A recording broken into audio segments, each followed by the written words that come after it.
this is an administration that doesn't misdiagnose the threat. We don't talk about poverty or lack of education being the cause of terrorism. We understand the totalitarian religious ideology that is global jihadism. So number one, the president has jettisoned political correctness. Secondly, we understand that words and diplomacy only get so far, whether it's dealing with Iran, whether it's dealing with North Korea, or whether it's the resolution of the Syrian crisis. This president understands that diplomacy without the use of force is just empty rhetoric. You saw the bomb in Afghanistan, you saw the cruise missile strike against the Assad regime. This president is serious. If you look at the fact that already, we've only been in office, the White House, the Trump administration, for less than a year, and Mosul has already been liberated, and the physical caliphate of ISIS is being destroyed. So, very big difference. Now, what were the fears when in the Obama administration? You, of course, were not part of it, but what is the fear? Is that if we bomb, the whole world will go against us? Look, it starts from an ideological standpoint that the Obama administration had an ideological attitude to America. Otherwise, how do you explain the apology tour? The president, one of the first things he did was travel the world to talk about how bad America is. It's very hard to defeat your enemies if you start your explanation of the world's problems today by looking at yourself as the cause of those problems. So number one. Number two, the last administration didn't use words like evil, didn't use words like enemy. They talked about degrading our adversaries or our threat groups.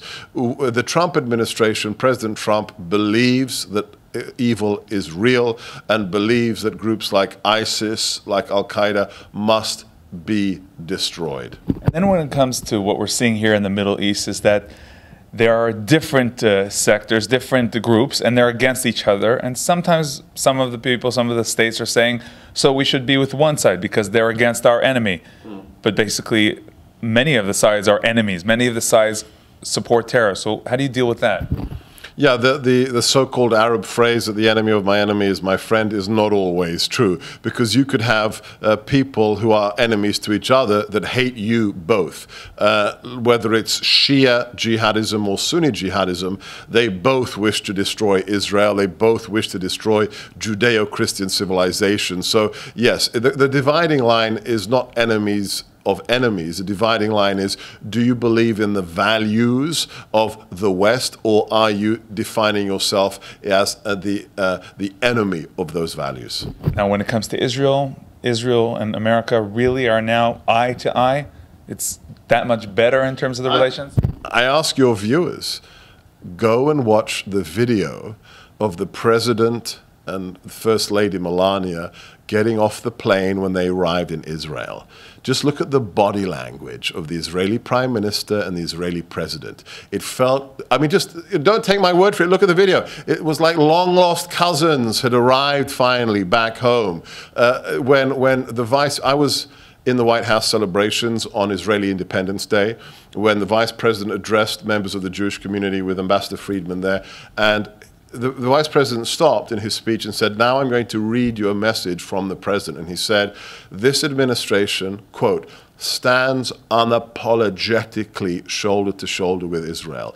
This is the most pro-Israeli administration, not of the modern age. This is probably the most pro-Israeli White House since 1776. So how do you relate to this aim, to the target, to reach the big deal? Maybe there's no deal. Maybe it's to keep security and continue to be shoulder to shoulder. I'm not going to predict what happens as a result of the work of the President or Jared Kushner or Jason Greenblatt. All I will say is, if anybody can bring a deal, it's this President. He is the master of the deal. However, the President has been explicit, the White House has been explicit, they are not going to impose a solution upon the Israeli-Palestinian Authority relationship. It has to be something they agree upon. And right now, I think they're coming to the realization that for a deal to be possible, both sides have to act in good faith. And I think my former colleagues in the White House are starting to realize that only one side is acting in good faith. What can you tell us about the decision to leave and how you're feeling about it today? You can read my full resignation letter. It's out there online. After Steve left, I realized the voices that were not associated with the original Make America Great Again agenda were being outnumbered in the White House. I realized at that point I could be a more effective supporter of the president's original agenda outside of government. The day after I resigned, the president reached out to me. He said, "I thank you for your service." He assured me that he is staying on message, on agenda, and he asked me to support him from the outside.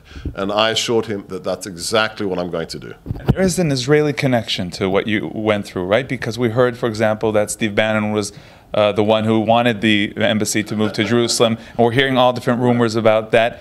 Is there something a bit less for the benefit or less to the side of Israel in terms of what you're seeing in the White House now? Look, I don't think it can be boiled down to one policy issue or another, but I will say, and I think Steve has admitted this, of all the massive things we have achieved in the last 7 months, whether it's revitalizing NATO, reducing illegal migration by 73%, crushing ISIS in Mosul, Stephen has admitted the two hardest things that met with the greatest obstacles inside the US government was our desire, Steve's desire, my desire, to designate the Muslim Brotherhood as a terrorist organization. And the other thing, Steve has actually said, getting us out of the Paris Climate Accord was easy in comparison to trying to move our embassy to Jerusalem. So this is the reality of... Inside the Trump administration. Inside the government, not the Trump administration. I'm talking about, the swamp isn't just Congress, the swamp is the bureaucracy as well. So inside the bureaucracy, the resistance by the bureaucrats who were there before the election to move the embassy is still very large.